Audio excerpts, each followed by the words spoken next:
ক্ষীণ হায়াতের মধ্যে অবস্থান করতেছি। কারো বয়স হয়ে গেছে 70, কারো 30, কারো 40।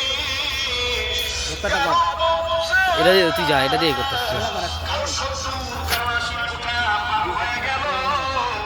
নিজের বিবেকের কাছে একটু প্রশ্ন করে, 80 বছরের জিন্দেগি আমার অতিবাহিত হয়েছে, আমার কি আমল নামা গুনাহ দিয়া ভরা না নেকি দিয়া ভরা?